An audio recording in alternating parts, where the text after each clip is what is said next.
Alberto Pacheco, el Diablo. Amigos de Radio Barrio Cancún, está con nosotros. Es todo un personaje, un líder estudiantil allá en la época de 1999, en lo que es Ciudad Universitaria. Todos los que hemos estado allá en México sabemos dónde es CU. Y bueno, Alberto Pacheco, el Diablo, segundo apellido. Guízar. Pues ya lo dije. De los católicos de Cotija de la Paz, Michoacán. Muy bien. ¿Michoacano de nacimiento? No, del Distrito Federal. Ok. Pues sabemos, fuiste líder de la movilización y la huelga estudiantil en la UNAM en 1999. ¿Qué recuerdas de eso? Pues primeramente la lucha muy amplia y muy fuerte que dimos, porque nos alzaron las cuotas y venía con todo el programa neoliberal que tenía que ver con incluso lo de la privatización del sector energético.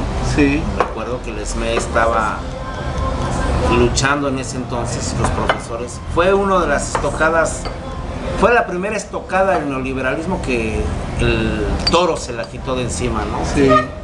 Que las banderillas se las quitó de encima, porque fue el primer proceso de privatización que se detuvo. Sí. Después vino ahí Salvador Atenco, pero lo que nos llevó ahí fue un acto de solidaridad, porque realmente nosotros, a la generación que estábamos luchando, no nos tocaba pagar cuotas, era la que seguía. Claro. Sin embargo, la universidad ha tenido esa vanguardia en términos de conciencia política, de saber defender la matrícula, el carácter ciertamente público y digamos no gratuito, porque se siguen pagando cuotas a un costo menor, pero sí de la idea de que la educación tiene que llegar al máximo de gente del pueblo y fundamentalmente a los hijos de las clases trabajadoras y campesinas. Y bueno, como sabemos y así quedó registrado, pues fue evitar la modificación del reglamento de pagos, el reglamento general de pagos, ¿sí? Querían incrementar las cuotas semestrales de las carreras de modo radical. ¿De cuánto iba a ser el incremento? El incremento en ese entonces iba a ser alrededor de 800 pesos por semestre en licenciatura. Sí. Y de 450 a 500 de bachillerato. Pero eso no era todo. Estamos hablando del semestre, pero venía pagos por credenciales, pagos por biblioteca, por clases de inglés, por clases de cómputo y una infinidad de pagos que, como la feria, pagas la entrada y adentro cada juego tiene su costo. Sí, sí. Ya desde hace entonces, desde hace ya muchos años se estaba pues buscando el lucro, ¿no? Con la educación, como se está llevando a cabo ahora en este 2013, 2014. Tú fuiste uno de los fundadores del CGH. Sí, sí. ¿Y qué nos puedes platicar de eso? ¿Cómo se creó y qué es el CGH? Todos sabemos que pues es el Consejo General de Huelga de la UNAM, pero platícanos un poco de eso. Primero hay que recordar que éramos una serie de 50 a lo mucho activistas. Antes, para una universidad de 27,000 estudiantes. 50 activistas que estamos repartidos en las distintas escuelas. Y al principio no creíamos nosotros que fuéramos a levantar o a detener ese proceso de privatización. Sí. Sin embargo, cuando se hicieron los errores por parte del rector Bernés de querer imponer, ahora sí que por sus pantalones las